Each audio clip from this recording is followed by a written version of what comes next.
Hello everyone और welcome to my YouTube channel. तो हम आज बात करेंगे इन्वायरमेंट के कार्बन साइकिल के बारे में कि इन्वायरमेंट की बायोजियोकेमिकल साइकिल में कार्बन साइकिल कैसे क्रिएट होता है और कैसे वर्क करता है, कैसे कार्बन का क्रिएशन होता है और कैसे वो एक डिस्ट्रॉय होता है पुनः मतलब अगेन फिर से वो कैसे क्रिएट होता है। ठीक है, तो इसके बारे में हम जानेंगे। और ये नोट एक और है कि ये एग्जाम पॉइंट व्यू से बहुत ही इंपॉर्टेंट क्वेश्चन है, क्योंकि एग्जामिनेशन में पूछने के चांसेस बने रहते हैं। तो इसको हम बहुत ही इजी वे में आपको समझाएंगे और आप बस इस वीडियो को लास्ट तक देखते रहिए। तो कार्बन साइकिल क्या होता है, तो आप कार्बन सबसे पहले हम जानते हैं कि कार्बन क्या होता है। तो कार्बन एक एलिमेंट होता है। आपने सुना होगा कि हर एक मतलब ऑब्जेक्ट में कहीं ना कहीं कार्बन होता है, जैसे कि ग्रेफाइट ग्रेफाइट भी कार्बन का एक रूप होता है, जो कि मतलब पेंसिल हम जो यूज करते हैं उसमें भी कार्बन होता है। ह्यूमन बींग्स जो होते हैं उनमें भी कार्बन होता है। ठीक है, CO2 भी होता है जिसमें कार्बन डाइऑक्साइड कहते हैं हम, उसमें भी कार्बन की मात्रा होती है। तो ये मतलब हालांकि मतलब 80% 85% होते हैं, जो कि 90% तक हम बोल सकते हैं हर एक एलिमेंट में कार्बन का संयोग होता है। ठीक है, तो इसके बारे में हम पढ़ेंगे कि कैसे क्रिएट होता है। तो ये दो टाइप से इसका मतलब साइकिल बनता है, एक बायोलॉजिकल साइकिल बनता है, ठीक है, एक जियोलॉजिकल साइकिल बनता है। तो हम बायो और जियो के बारे में बता चुके हैं, जो कि इसके पहले वाले वीडियो में हमने अच्छे से डिस्कस किया है, तो उसे आप जाके देख सकते हैं। ठीक है, कि बायो जियोलॉजिकल साइकिल क्या होता है। ठीक है, तो पहले हम देखते हैं कि द कार्बन साइकिल क्या होता है। The element carbon is a part of seawater. The atmosphere works such as limestones and soil as well as all the living things on our dynamic planet. Carbon is able to move from one of these realms to the another as a part of the carbon cycle. जितने भी मतलब कि सी water हैं, वॉक्स हैं, atmosphere में लिमस्टोन है, कोयल है, soil है, इस सब में क्या होता है, कार्बन होता है। और साथ ही साथ ऑल द लिविंग थिंग्स के अंदर भी कार्बन एग्जिस्ट करता है। ठीक है, कार्बन सब जगह पाया जाता है।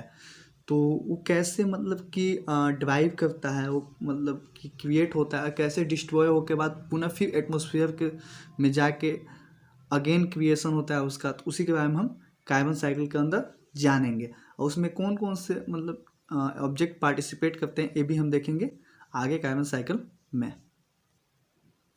तो इसी के साथ हम बात करते हैं बायोलॉजिकल साइकिल के बारे में, जो कि कार्बन का ही एक पार्ट होता है। तो हम सबको ही जानते हैं कि और एटमॉस्फेयर में CO2 मौजूद है, बहुत ही ज़्यादा मात्रा में CO2 मौजूद है एटमॉस्फेयर में, जी को इसका रासायनिक सूत्र CO2 होता है, जिसे हम कार्बन डाइऑक्साइड कहते हैं। वो उसे क्या कहते हैं, जो भी मतलब एटमॉस्फेयर में CO2 होता है उसके प्लांट एब्जॉर्ब करते हैं। किस लिए एब्जॉर्ब करते हैं, क्योंकि वो अपना मतलब फूड क्रिएट कर सके, इसलिए उस CO2 को एब्जॉर्ब करते हैं। और वो क्या करते हैं, सनलाइट लेते हैं सन से, और वाटर से वो फोटोसिंथेसिस प्रोसेस करके अपना फूड क्रिएट करते हैं और अपनी ग्रोथ करते हैं। उसके बाद जो भी प्लांट होते हैं उनको कौन एब्जॉर्ब कर सकता है, उन्हें एब्जॉर्ब करते हैं एनिमल। ठीक है, किस लिए, क्योंकि वो अपने ग्रोथ कर सकते हैं, अपने भूख को मिटा सकें, इसलिए वो प्लांट को अपने एब्जॉर्ब करते हैं, उसे खाते हैं। और जब इनका डेथ होता है, मतलब जब ये एनिमल्स मरते हैं, समझ गए, इनका नेचुरल जब डेथ होता है एनिमल्स का, तो वो डेड एंड डीके फॉर्म में कन्वर्ट हो जाते हैं। वैसे ही प्लांट भी जब सूख जाते हैं, जब उनकी डेथ हो जाती है, तो वो भी डेड एंड डिकेड फॉर्म में आ जाते हैं। तो उन सब की बॉडी इसके अंदर क्या होता है, उनकी जो बॉडी होती है वो माइक्रो ऑर्गेनिज्म, जो छोटे छोटे कीटाणु होते हैं, उनके द्वारा उसे वर्क डाउन किया जाता है, उन्हें मतलब तोड़ा जाता है। तो उसमें से क्या होता है, कार्बन रिलीज होता है एटमॉस्फेयर में, वापस कार्बन ऊपर रिलीज होगा, और वो क्या होगा कि वो एटमॉस्फेयर में जाके वापस मिल जाएगा।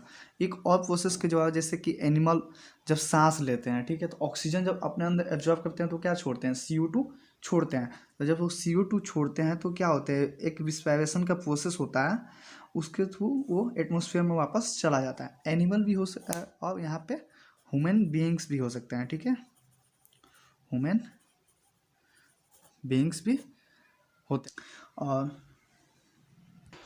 ये दोनों प्रोसेस होते हैं। इसके अंदर हम एक बार और अच्छे से आपको डिफाइन कर देते हैं इस टॉपिक को।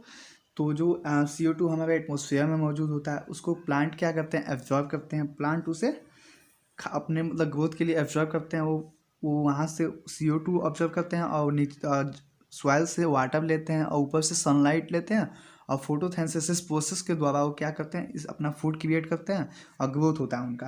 और उनका जब ग्रोथ होता है तो उन्हें क्या, एनिमल्स जो होते हैं, एनिमल्स वो उन्हें एब्जॉर्ब करते हैं, ठीक है, एब्जॉर्ब करते हैं। तो उनका जब डेथ होता है, नेचुरल डेथ, तो डेथ एंड डीके फॉर्म में कन्वर्ट हो जाते हैं। वैसे ही प्लांट का जब डेथ होता है तो वो भी डेथ एंड डीके फॉर्म में कन्वर्ट हो जाते हैं। और जब इनको छोटे छोटे माइक्रो ऑर्गेनिज्म जो होते हैं वो इनके बॉडी को जब वर्क डाउन करते हैं तो इनके बॉडी से जो कार्बन होता है वो कहाँ रिलीज होता है, मतलब एटमॉस्फेयर में रिलीज होता है। और एटमॉस्फेयर में रिलीज होते हुए ऐसे वो होते हुए फिर से वो कहाँ आ जाता है, एटमॉस्फेयर में CO2 के फॉर्म में आ जाता है, ठीक है।